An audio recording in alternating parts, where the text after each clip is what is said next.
Good morning, everyone, and welcome to our virtual connection. I'm Emily Thurman, the Community Development Coordinator for Ascension Seton Medical Center, Austin, and I'd like to thank you all for joining us.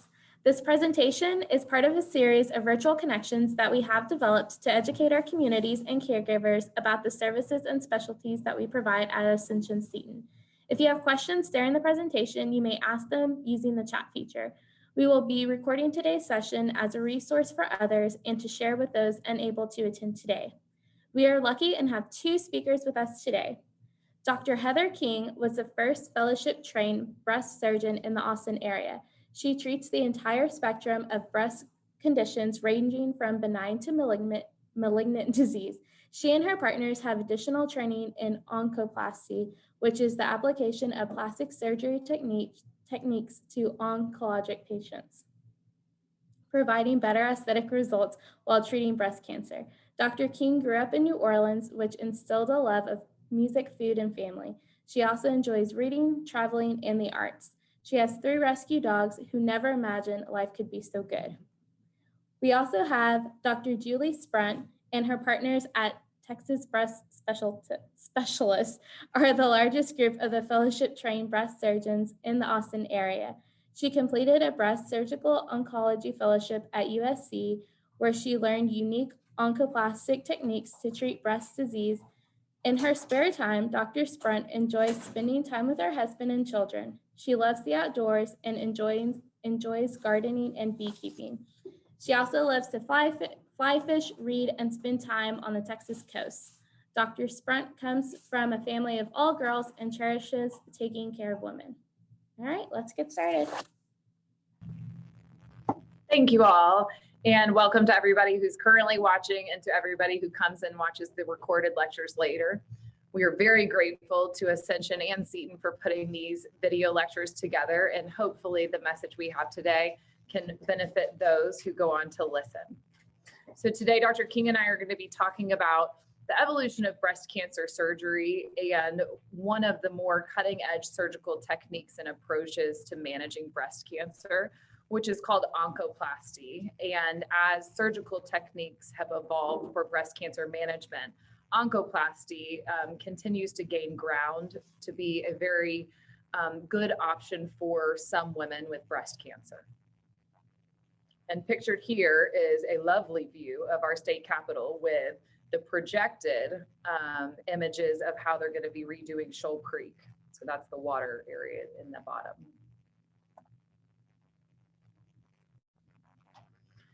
Neither of us have relevant financial disclosures. I did want to highlight why Dr. King and I's partnership is a unique one as far as oncoplasty goes.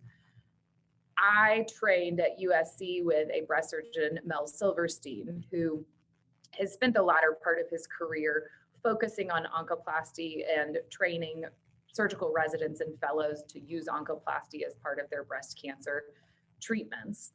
And he's really kind of been the leader of oncoplasty worldwide, but also particularly in the United States.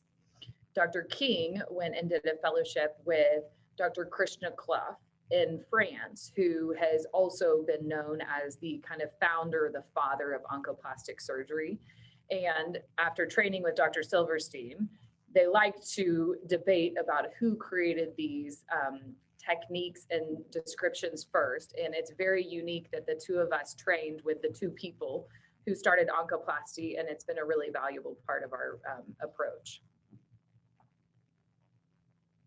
So to give the background, when breast cancer was first described, as surgeons, we tried to be as aggressive as we possibly could in removing the anatomical breast as well as the anatomical lymph node drainage. And originally, that was what's called a Halstead Mastectomy or a radical mastectomy. And if you were a woman with breast cancer before 1960, you got one operation. And that operation, while it was successful in curing women's breast cancer, was very invasive. And as you can see from this picture, resulted in a pretty significant deformity. So with radical mastectomies, not only would we remove the breast, but we would always also remove the underlying pectoralis muscles. as well as the lymph node basins, not only in level 1 and level 2 axilla, but also level 3. And essentially then when you would close, it would just be skin on top of ribs. And that, again, was successful in curing women's breast cancer, but definitely left women feeling and looking very different. And that had a significant psychological sequelae. And you can compare that now to our more traditional techniques. Pictured here is a woman who's had a lumpectomy and a sentinel node biopsy.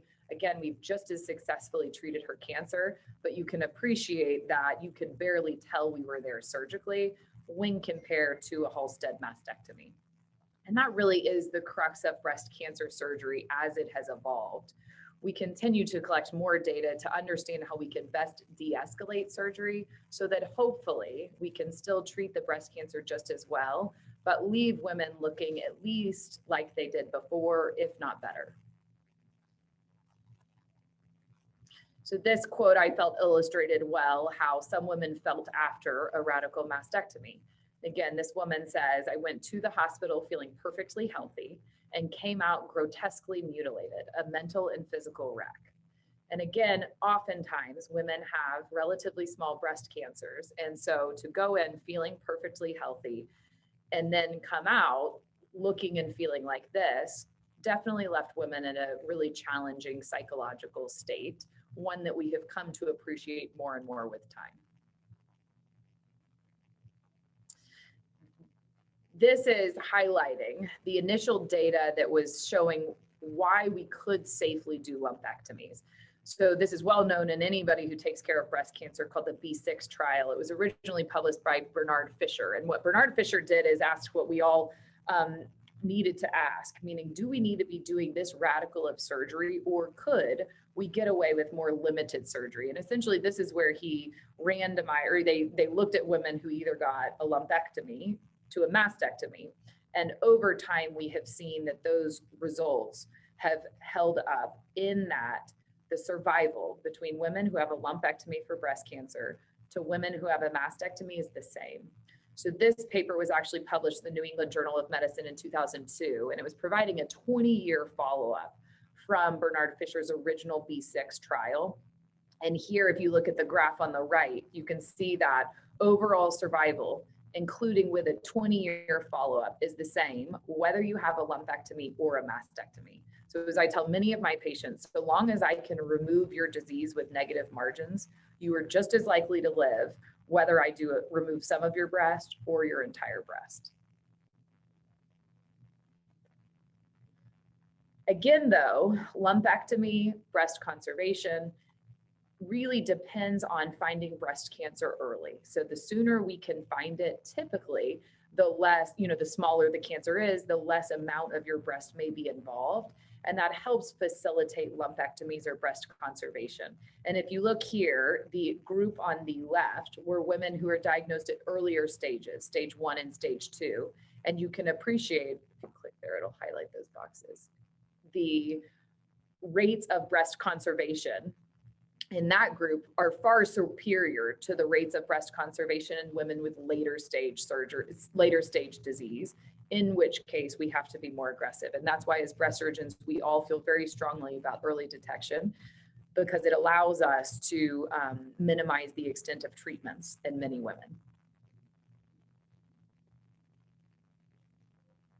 So what is oncoplasty? So again, we all are familiar with lumpectomies and mastectomies. That's something that we've known about and have been doing for now about 40 years.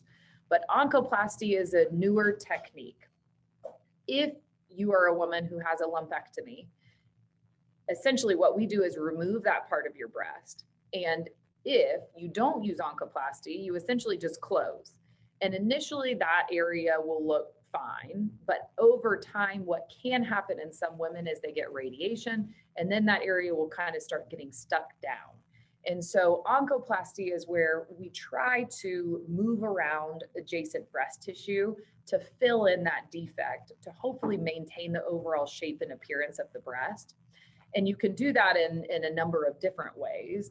It's important to know, though, that it is not as simple as one could think. So it's important to always keep in mind blood supply to the areas of tissue that you may be moving around.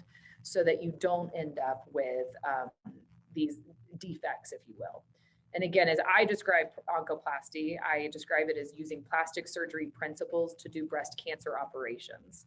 The American Society of Breast Surgeons defines it as an oncologic partial mastectomy with an ipsilateral defect repair, meaning you are moving around tissue and filling in what you take away, using volume displacement or volume replacement techniques.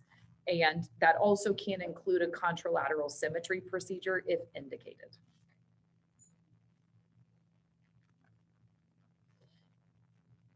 The goal with oncoplasty, again, in most patients, is to hopefully leave a patient looking the same, if not better, after their breast cancer operations. Go to the next one. So illustrated here is an example of what can happen after a lumpectomy without oncoplasty. As illustrated in this patient's right breast, that area has started to stick down to the chest wall and created an area of distortion or a defect or a divot, if you will. And in some patients that can be quite pronounced. So there is an increased risk for distortion. And again, usually you see that after radiation and sometimes even several years after the original lumpectomy. It's difficult to determine in which patients you're going to have this defect versus not. And then again, it's a very challenging problem to fix surgically. So if you have this problem, going in and trying to repair that or fill it in with other things such as fat grafting is really challenging because it's been radiated, there's a lot of scar tissue, and so it's a really challenging problem to fix short of then doing a mastectomy.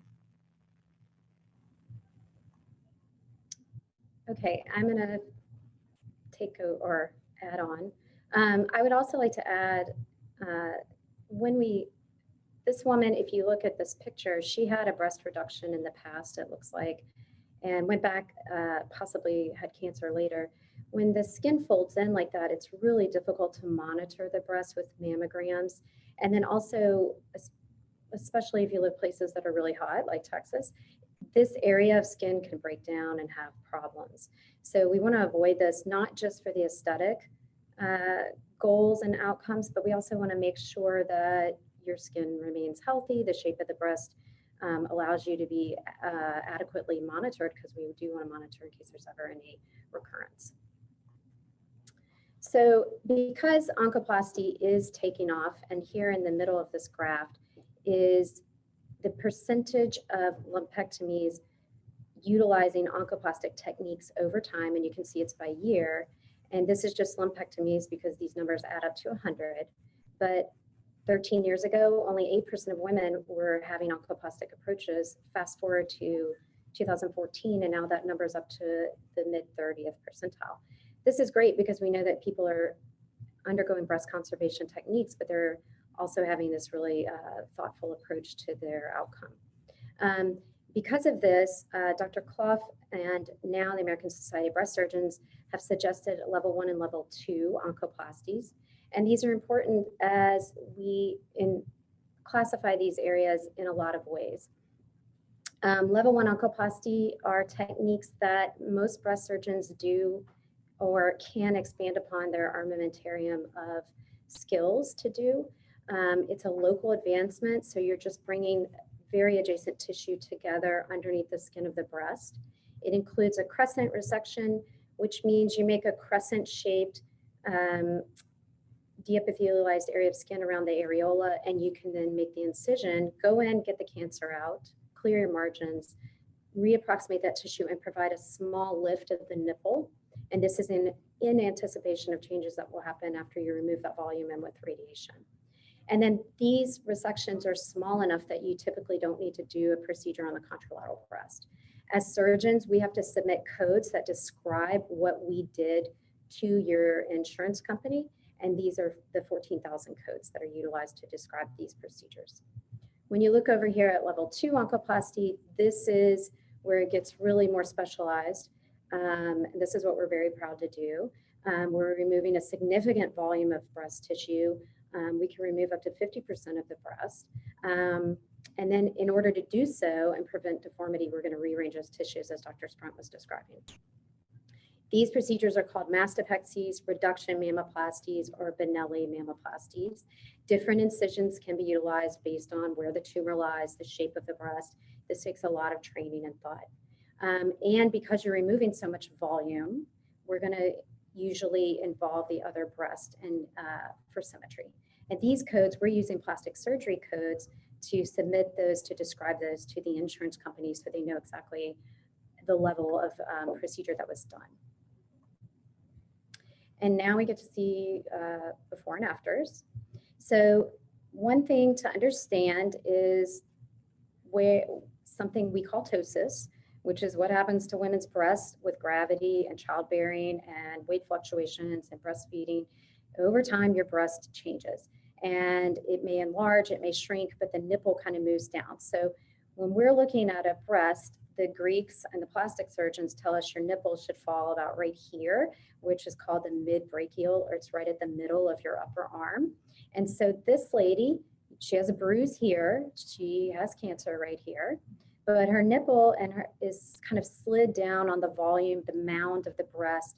And she has a large volume breast, so those are probably heavy. So we were able to do an oncoplastic lumpectomy.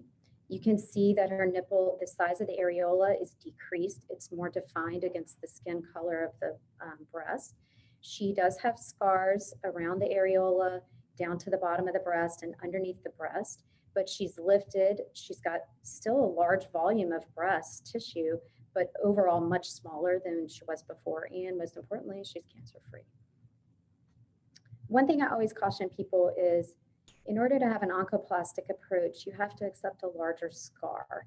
And there is a big movement to do smaller scars and be mindful of where scars are placed on the breast. But in order to do volume reduction, we just have to also account for the extra skin. So that's one thing to understand if you're considering this operation. This is another patient. She is significantly older. She has something we call pseudotosis, where the breast is just kind of slid down the chest wall. You know, the nipple is more positioned across the mound of the breast, but it's just kind of fallen down the chest wall. But you can see here, she has a little bit of notching, which is when the bra straps dig into your shoulders, and that could be really uncomfortable for a lot of women. And that's something we definitely consider when looking at this. You can see she's got a bruise here from her biopsy. That's where her cancer was. And this is her postoperatively. Smaller, lifted, cancer-free breast. And she healed well, even though, you know, if this woman had mastectomies, we would not be able to keep her nipple.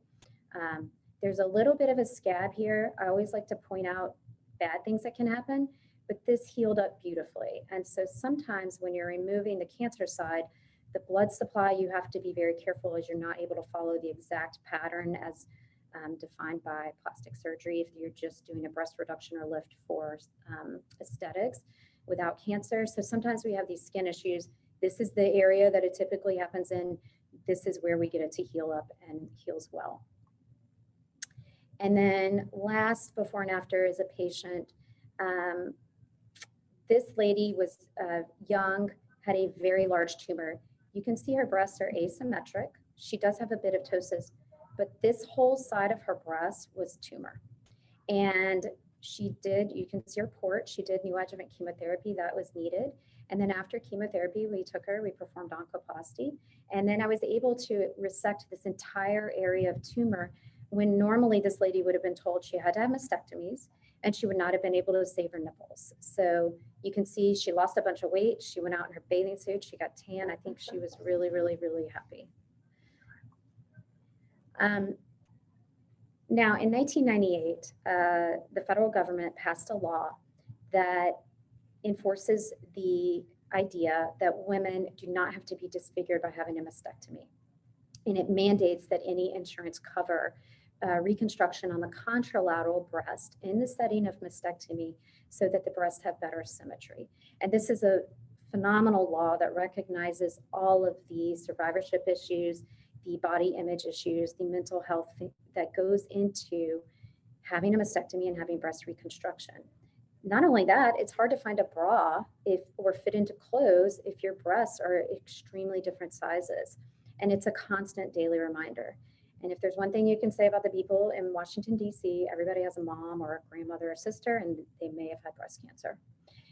This oncoplasty is not specifically covered, but we feel that I don't think that a woman has to have breast reconstruction in order to have symmetry or a better shaped breast when she's done with her breast cancer treatment. And so this law protects us as well. This was a study that looked at lumpectomy with oncoplastic approaches versus standard lumpectomy.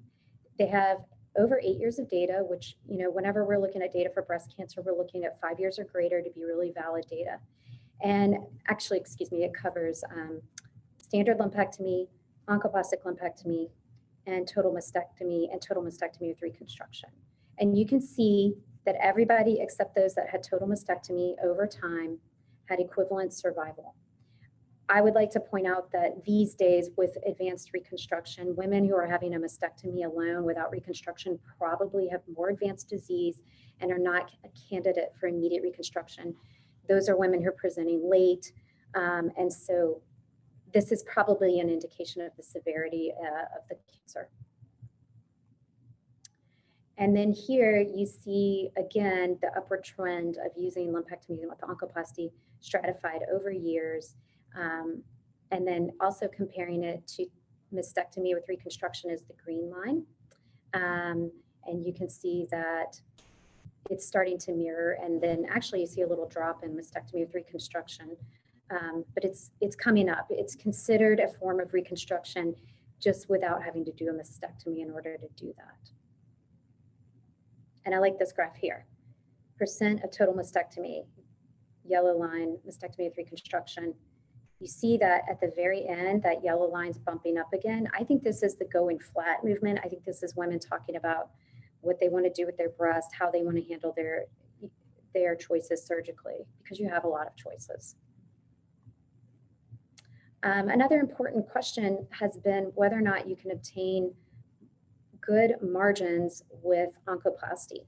We're fortunate that we have a lot of data about margins with lumpectomy, and I think it was in 2014 or 15, the American Society of Breast Surgeons released margin guidelines reviewing all the data, and it says that we just need no tumor on ink. There used to be ideas that we needed a centimeter, half a centimeter. It was debated in the literature. Oncoplasty allows you to remove more breast tissue, so we like getting more tissue because we can get greater margins. And what we look for after surgery is a negative margin, even though the connotation there is bad, it's actually good. You don't want tumor touching the edge. Group 1 is the oncoplastic group. You can see that the volume of specimen, meaning how many grams of tissue they took out, in group 1 is 173 on average versus 101, so significantly larger. The volume of tumor is slightly bigger when you look at the oncoplastic group versus the standard group, but 91% negative margins versus 75%. And I will say 75% positive margin rate is an acceptable rate for a standard lumpectomy. That's not a bad rate. 91% is really nice insurance that you probably won't have to go back to surgery for a margin. And then there is this concept really illustrated by Dr. Silverstein about extreme oncoplasty, where you're looking at women who have more than 5 centimeters of disease in their breast. And these women typically were told they had to have mastectomies. Now we have these treatment, this new surgical technique where we can remove the cancer greater than 5 centimeters, preserve the breast, reshape it, and they do better. Women with more than 5 centimeters of disease will require radiation, no matter if they have a lumpectomy or radiation, a mastectomy. And a mastectomy with radiation is a different animal than a mastectomy without radiation. It alters what reconstructions you have and your risk of complications after surgery.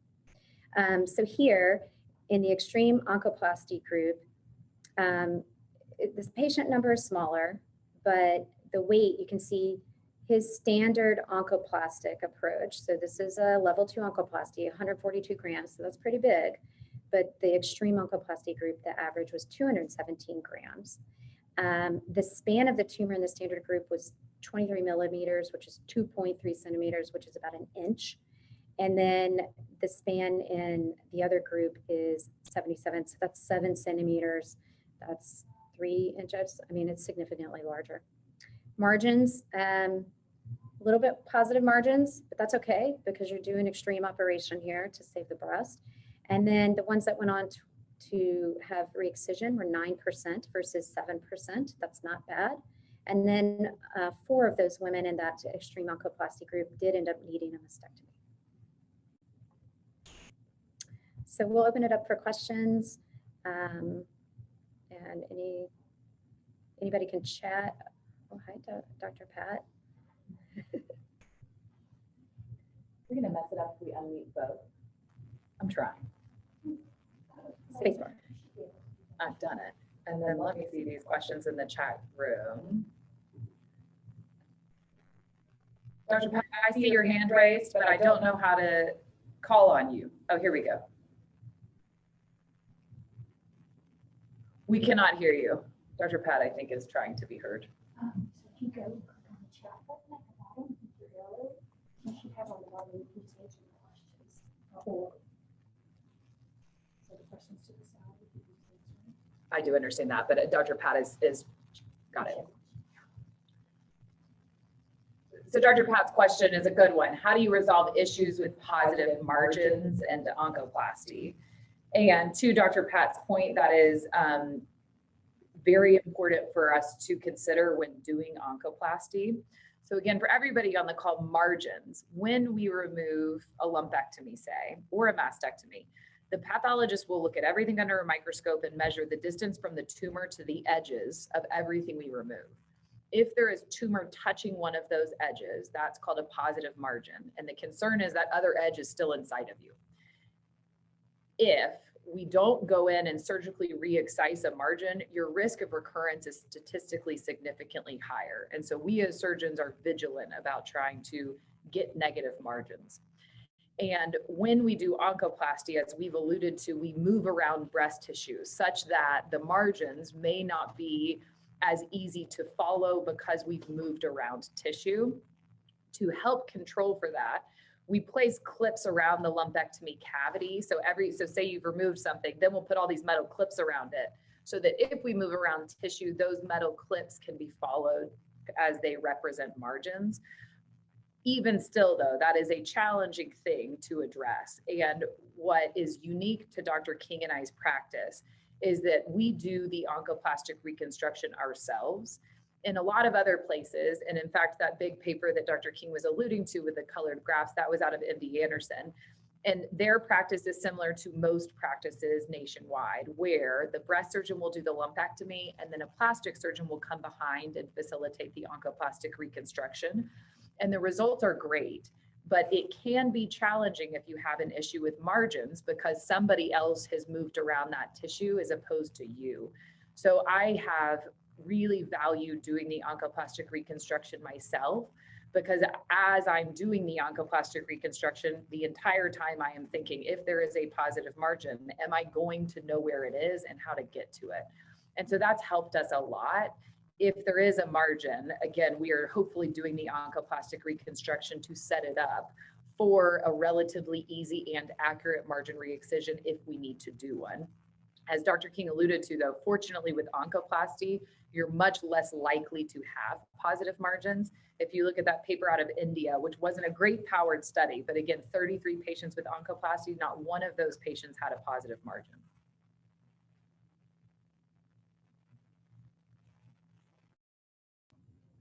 There's a question here.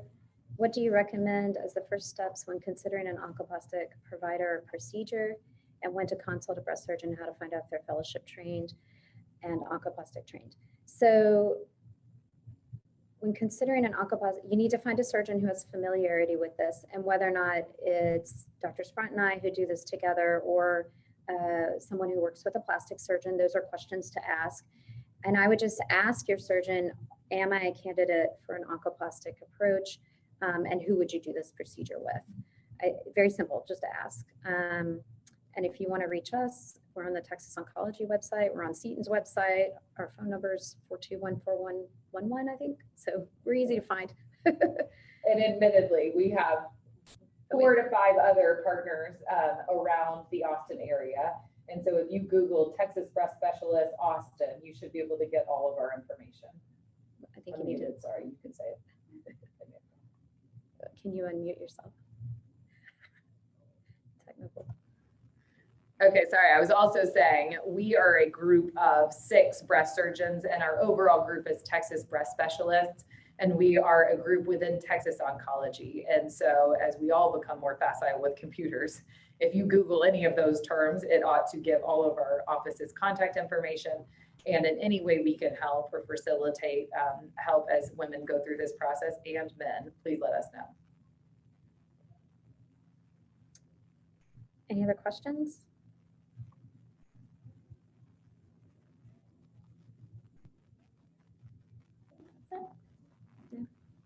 Thanks to all who are watching and who go on to watch later. Very much appreciated. Yeah, thank you so much for having us.